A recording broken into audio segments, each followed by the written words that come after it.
Bienvenue sur Tesla 3, la chaîne qui parle beaucoup de Tesla, mais aussi un peu d'autre chose.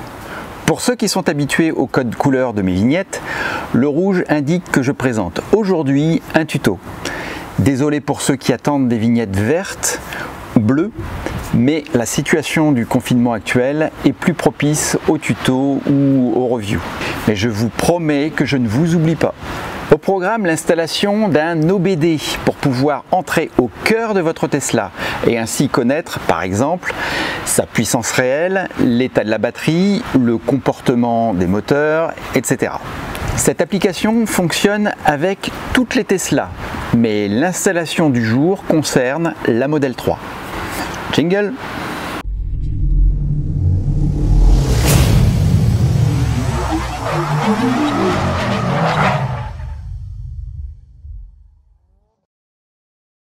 Pour permettre d'effectuer un diagnostic de votre Tesla, il vous faut trois choses. La première est ce câble. Un câble en Y qui va s'interfacer sur le connecteur de votre Tesla. C'est l'objet de cette vidéo, à savoir une installation en toute sécurité. Veuillez suivre scrupuleusement la notice. Vous faites cette opération en votre âme et conscience. Je ne pourrai être tenu responsable d'une quelconque mauvaise manipulation. La deuxième chose est cet appareil OBD Bluetooth que j'ai eu sur Amazon qui va se connecter directement sur notre câble en Y. Pour ma part, j'ai choisi le OBD Link MX Plus pour entre autres sa compatibilité avec les smartphones Apple. Il en existe d'autres, mais faites bien attention à leurs caractéristiques comme la compatibilité avec votre téléphone, la vitesse de transfert des données ou la stabilité. Troisième chose, il vous faut un smartphone ou une tablette avec application qui va vous permettre d'afficher toutes les données de votre véhicule en temps réel. Vous pourrez connaître votre 0 à 100 km/h, la puissance réelle, votre couple en instantané et une multitude d'autres informations que je développerai dans une autre vidéo. Le lien est ici quand elle sera sortie. Quelles sont ces applications? On peut déjà citer la plus connue, Scan My Tesla, qui n'est compatible pour le moment qu'avec les smartphones sous Android. Le OBD Link MX Plus a sa propre application, mais est un peu moins fourni que Scan My Tesla. Enfin, je testerai aussi la nouvelle application dédiée à l'iPhone, à savoir Teslax, dur à dire. C'est parti pour l'installation au niveau du connecteur.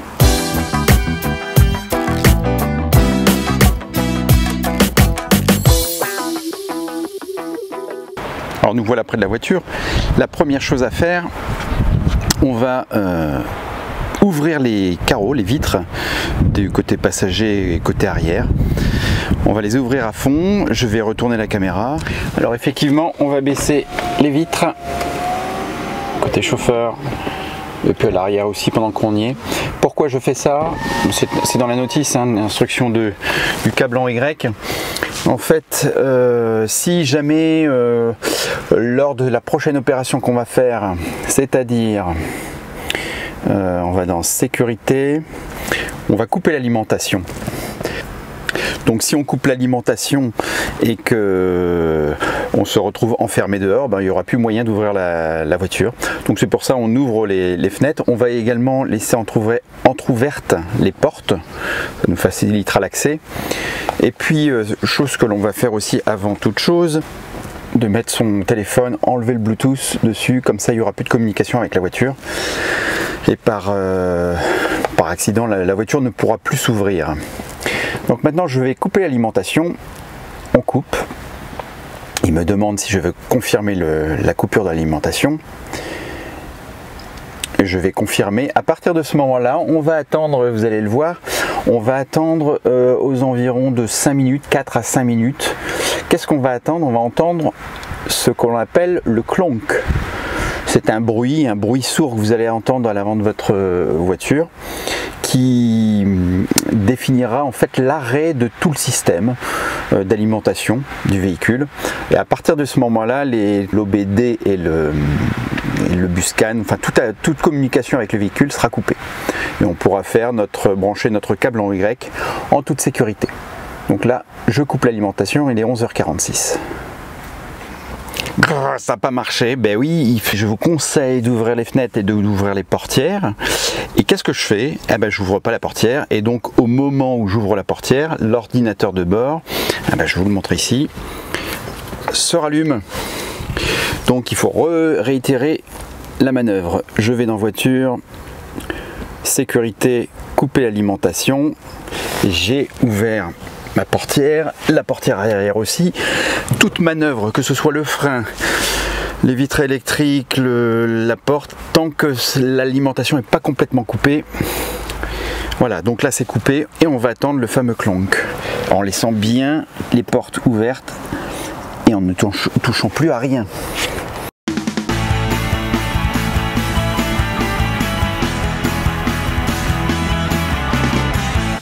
Et ça y est, j'ai entendu le clonk.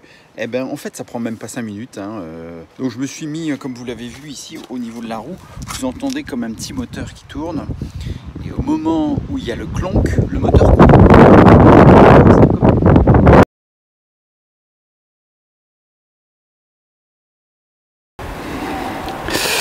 Voilà, on se retrouve à l'arrière du véhicule.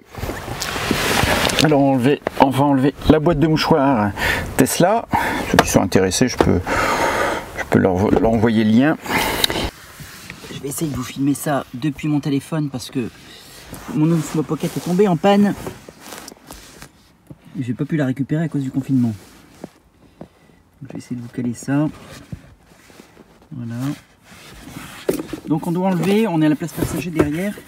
Ici au niveau des pieds du passager central, vous avez ici une petite trappe qu'il faut démonter. J'ai pris un démon de garniture, je soulève ici et je prends avec les doigts. Voilà. Et là je tire et vous avez normalement... c'est dur mais ça part. Vous voyez ici les clips en métal, deux de chaque côté et un central au-dessus. Donc une fois que vous avez enlevé ça, vous vous retrouvez avec ce petit connecteur bleu que l'on va maintenant détacher en toute sécurité. Et apparemment il est clipsé maintenant. Donc ici vous avez un petit ergot, on repousse l'ergot et voilà, on le détache. J'ai pas pris mon câble Y, je vais aller le chercher. Voilà mon câble en Y. Ça clipse, c'est bien attaché. De l'autre côté, on clipse aussi. Alors, le câble en Y est un peu long. On peut essayer de s'amuser de le rentrer. Vous voyez, il y a un interstice ici, on peut le rentrer. Et je viens d'entendre un clonk, un nouveau clonk. Alors je sais pas ce que ça veut dire. Pourtant ma voiture était bien déconnectée. Voilà, j'essaie de le rentrer dedans. Ce qui fait que je vais pouvoir, je pense, une fois que j'aurai mis mon OBD dessus, si je veux le laisser actif dedans, je pourrais le ranger comme ça et remettre la plaque par dessus. Pour le moment je vais pas le fermer parce que j'ai besoin de voir l'état de clignotement des LED qu'il y a dessus pour voir si la connexion avec le Bluetooth se fait bien. Voilà, on va repasser à l'avant.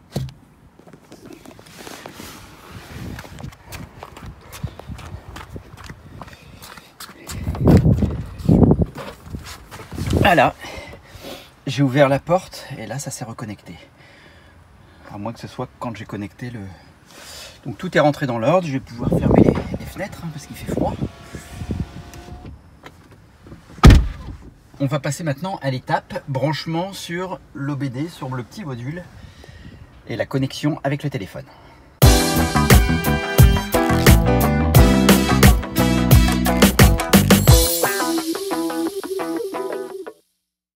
Voilà pour le branchement. Mon téléphone est branché, j'ai réactivé bien sûr le Bluetooth. Ici vous voyez l'application OBD Link qui est l'application par défaut de mon plugin Bluetooth. Donc je vais le brancher. J'ai qu'une main. Hein. Voilà, là je le branche. On peut voir l'état, il clignote. Le Bluetooth clignote en bleu, Donc on va aller sur notre téléphone. Moi j'ai un iPhone 10, ça va dépendre. Cet appareil là est compatible avec tous les smartphones, hein, y compris Android. Moi j'ai un smartphone Apple, c'est un smartphone, c'est un iPhone 10. Donc avant de lancer OBD Link, je vais aller dans Réglages. Je reste appuyé sur Réglages parce que ça va plus vite quand vous faites un appui, pas un appui long, vous faites un appui plus prononcé, vous allez directement dans Bluetooth. Sinon vous allez dans Réglages Bluetooth. Mais moi je prends un raccourci. Et normalement ici devrait apparaître un module OBD Link MX+. Donc j'attends le module OBD Link MX+.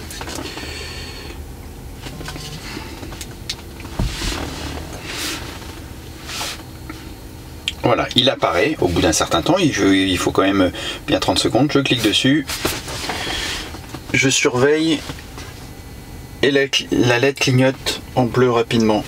Et maintenant, elle se fixe. Ça veut dire que mon OBD Link est maintenant pairé à mon téléphone. On va aller maintenant dans mon application. Alors, donc maintenant on va appuyer sur connecter, Bluetooth, on voit connecté. Je suis d'accord. Autoriser lorsque l'action est active. Je suis en cours de connexion.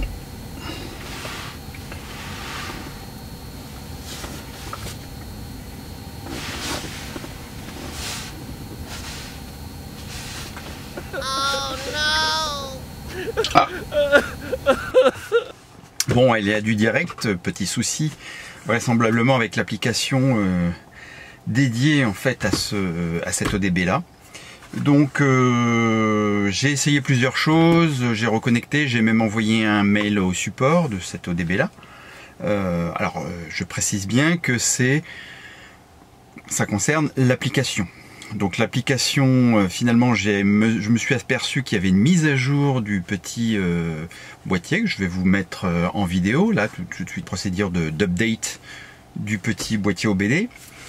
Mais n'empêche que l'application, même après cette mise à jour, ne fonctionnait pas. Donc on va la zapper pour le moment, on va attendre le retour du support. Et on va attaquer directement l'application dont je vous parlais, c'est l'application qui s'appelle Teslax, qui est quand même dédiée avec des configurations dédiées vraiment pour la Tesla Model 3 et aussi Model X et Model S. Mais ça c'est dans la configuration, vous le verrez dans les menus.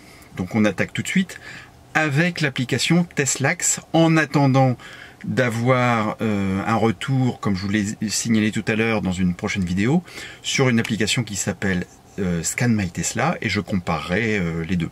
Je pense que Scan My Tesla a beaucoup plus de critères que Teslax, mais je connais pas encore bien Teslax. Donc voilà, on jette juste un petit coup d'œil, c'est un coup d'œil, je vous dis, je ne vais pas consacrer cette vidéo pour ça, c'était juste pour l'installation et pour vous montrer qu'il y a bien une communication qui se fait entre la voiture et ce boîtier OBD.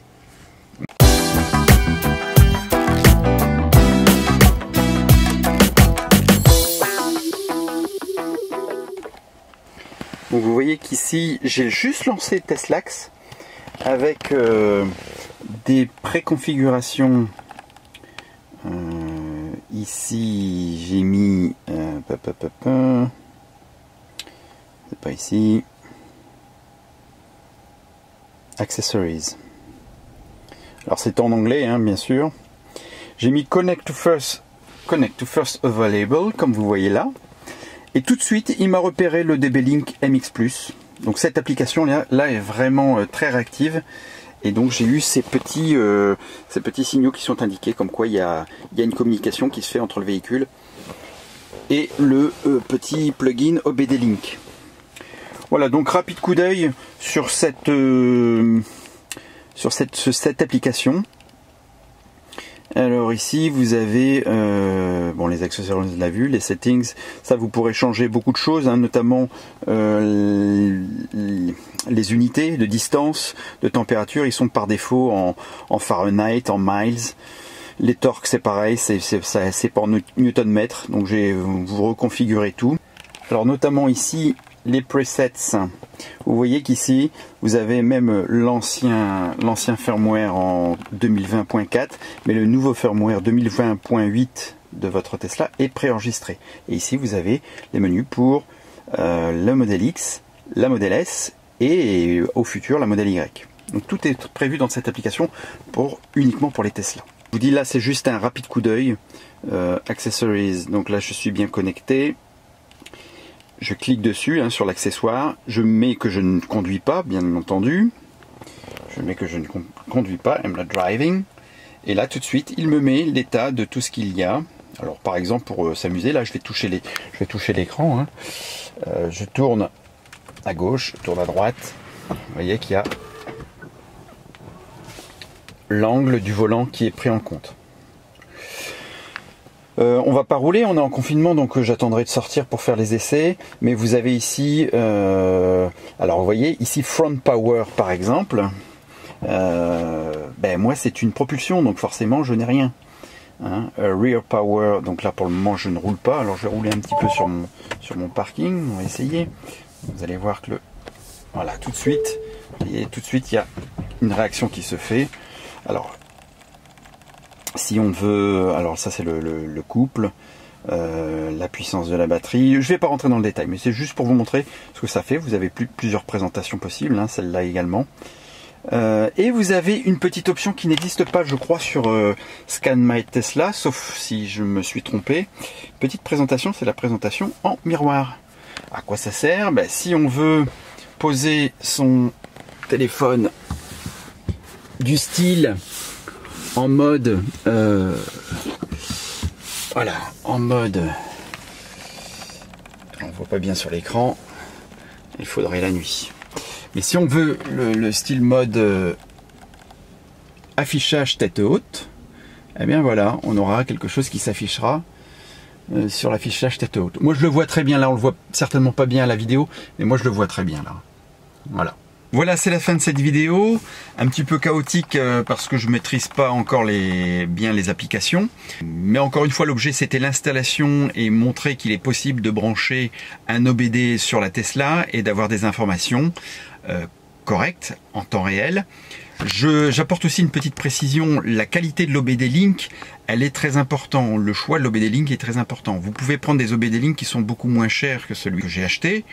En revanche, il faut voir aussi la vitesse de transfert. Quand je dis ça, c'est parce que vous avez vu le nombre d'informations qui transitent à la seconde par le système Bluetooth. Plus vous aurez un module, un plugin qui est performant, plus vous pourrez faire afficher d'informations et ces informations seront correctes. Si vous avez aimé cette vidéo, n'hésitez pas le petit pouce bleu. Ceux qui ne l'ont pas encore fait peuvent s'abonner s'ils veulent avoir, pour la prochaine vidéo, ça sera un compte rendu sur les différentes applications qui existent. Là, je vous ai montré une application sur Apple. Mon but, c'est aussi de vous proposer une application sur Android, notamment Scan My Tesla, qui a toujours pas sorti sa version, malgré qu'ils le promettent, ils n'ont toujours pas sorti leur version sur iPhone. Alors je ne sais pas si c'est un hasard, enfin le hasard fait bien les choses. Amund, le développeur de l'application Scan My Tesla, est entré en contact avec moi parce que je l'avais sollicité par ailleurs pour savoir quand la version sur iOS allait être développée, allait sortir. Et justement, ce matin, on a eu le message, la version bêta de Scan My Tesla pour iOS est sortie. Et je fais partie des bêta-testeurs. Donc pour le moment, officiellement, l'application ne sort pas, mais c'est en cours. Je lui rapporte moi les petits bugs que je rencontre. Mais c'est une bonne nouvelle pour les possesseurs d'iPhone. Ils vont pouvoir bénéficier de Scan My Tesla aussi. Et donc je vais pouvoir faire un comparatif entre Scan My Tesla et Teslax. Décidément, c'est pas très évident à dire ce mot-là. Merci, bonne fin de journée, bon confinement, et puis à bientôt.